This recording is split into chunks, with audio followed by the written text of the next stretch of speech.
रामकृष्ण हरी, मी प्रिया. माझ्या चॅनलवर तुमचं खूप खूप स्वागत आहे. आज मी तुम्हाला सकाळपासूनचं दाखवणार आहे. तर इथे मी बाहेरचा पॅसेज पूर्ण पुसून घेतला आणि हे डेलीचं सकाळची कामे तुम्हाला मी दाखवत आहे. तर बाहेरचं आवरून झालं आणि बाहेर रांगोळीसुद्धा काढली. त्याआधी माझी पूजासुद्धा झाली होती. आधी मी पूजा करून घेते, आतला सगळा केर काढून घेते आणि मग पूजा करते आणि मग बाहेर येते बाहेरचं आवरायला. तर इथे तुम्ही पाहू शकता झाडांपाशी अशी मस्त सूर्यकिरणे आलेली आहेत. म्हणलं एखादं दाखवावं की ते छान असं वाटतं, प्रसन्न. आणि सकाळ सकाळ हे असे वातावरण पाहायला खूप भारी वाटतं आणि आपलं माइंडसुद्धा फ्रेश होतं. आणि झाडांवर असं हलकासं किरण येतं. हा एवढंच ऊन सकाळ सकाळ येतं झाडांवरती. तर इथे माझी पूजासुद्धा झाली, फुलं बिलं वाहून मस्त देवपूजा मगाशीच झाली पूजा. मी सर्वप्रथम आंघोळ झाल्यानंतर पहिली देवपूजा आणि मग बाकीची कामं करते. पण सुरुवातीला केर काढते आणि मग देवपूजा असते. त्याच्या आधी केर काढणं खूप महत्त्वाचं असतं पारोसं. त्यानंतर किचनमध्ये आले. किचनमध्ये सर्वप्रथम पहिली म्हणजे खिडकी, जिथून जी मस्त अशी थंडगार हवा येते. कारण आजकाल खूप गरमी आणि गरम इतकं होते की विचारायची सोय नाही. तर वट्टा तर पुसून घेते सुरुवातीला. आणि ही रात्रीची पिण्याची जी ग्लास आरूला पाणी लागतं त्यानिमित्ताने ती भांडी बेसिनमध्ये पडलेत. आणि सर्वप्रथम आधी मी शेगडी वट्टा क्लीन करून घेते. कारण की पारोसं हे पहिल्यांदा ओलसर कपड्याने पुसून घ्यायचं. ही म्हणसुद्धा आहे की पारोसा कपडा फिरवावा, पण आपल्या नकळतसुद्धा किटाने छोटे छोटे किडे, कॉकरोच किंवा काही का असं पण ते फिरत असतं, ते आपल्याला कळत नसतं. पण त्या आपल्या सेफ्टीसाठी वट्टा पुसलं एक फायदेशीर आहे.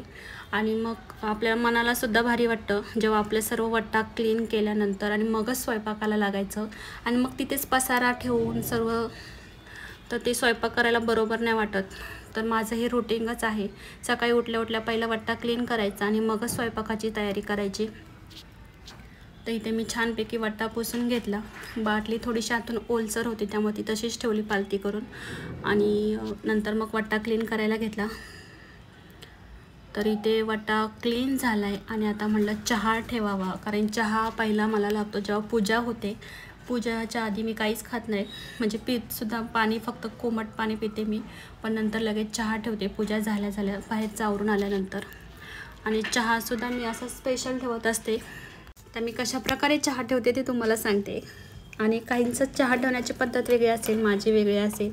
तर मी पाणी कमी समप्रमाणात घेते, दूध आणि पाणी. तर सुरुवातीला मी साखर, चहा आणि हा चहाचा मसाला आहे जो एव्हरेस्टचा आहे तो टाकते. आणि साईडकडे तर माझी भाजीची सुद्धा तयारी चालू आहे. तर चहा मी पहिला कोरा छान उकळून देते आणि मगच दूध टाकते. त्यानंतर मग छान असा आटून द्यायचा, थोडासा घट्टसर होतो आणि मग चहा एक नंबर लागतो.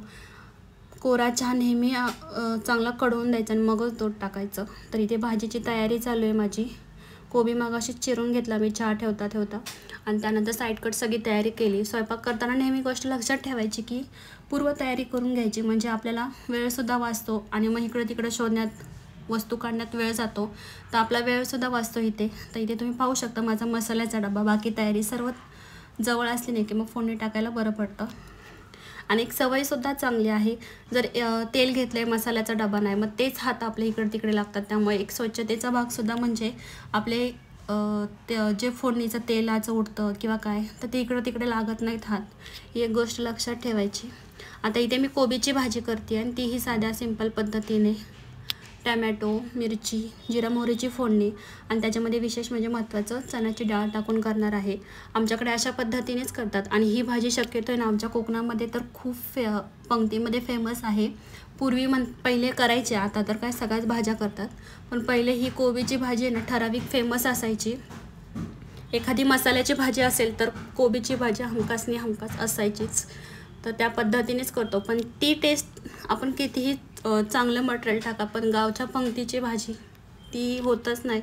ती टेस्टच भारी लागते कोकणातली. जर कधी कोकणात गेलात पंक्तीमध्ये जेवायला, तर आता शक्यतो कमी भेटते ही कोबीची भाजी, पण छान लागते. चण्याची डाळ टाकून, हिरव्या मिरचीचा मसाला टाकून वाटण केलं ना, तशीसुद्धा कोबीची भाजी छान लागते. तीही तुम्हाला एक दिवशी नक्की दाखवेन. तर ही कोबीची भाजी एक साईडला ठेवली आणि दुसऱ्यांदा दुसरी भाजी करते, कारण की टिफिन आहेत दोघांचे सुद्धा. एक खाऊन जाणार आणि मग घेऊन जाणार एक टिफिन. तर 2 भाज्या कराव्या लागतात मला सकाळ सकाळ. तर इथे मी डाळ कांद्याची डाळ कांदा म्हणजेच मूग डाळ असते ती भिजवून त्याची भाजी करते आहे.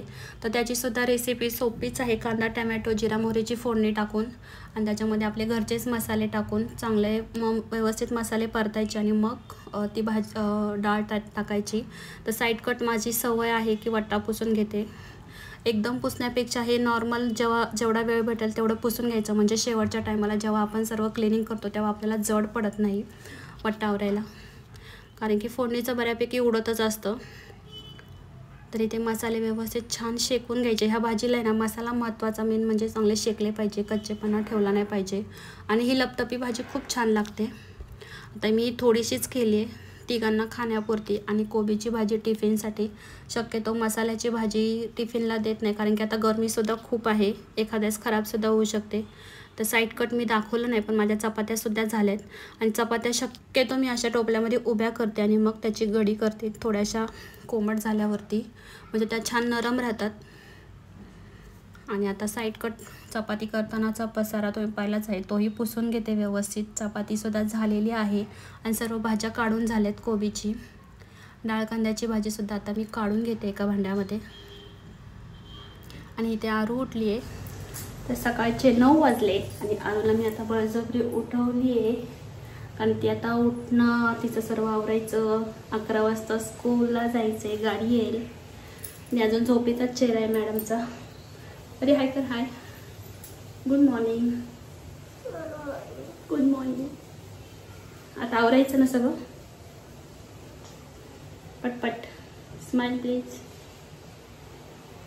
झोप येते आरू. आरू पण व्हिडिओमध्ये येणार आहे ना आता, थोडी थोडी बोलणार ना व्हिडिओमध्ये नक्की. बाय कर, मला मी आवरून येते आता. बोल.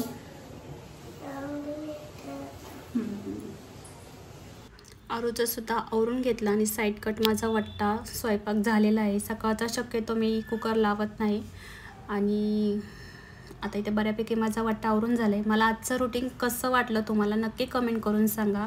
मी कशा पद्धतीने आवरते, माझी पद्धत तुम्हाला जर आवडत असेल तर कमेंट करून नक्की सांगा.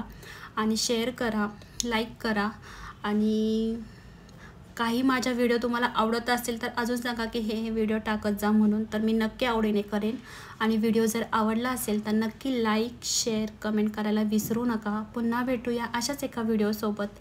आणि बाय बाय. रामकृष्ण हरी.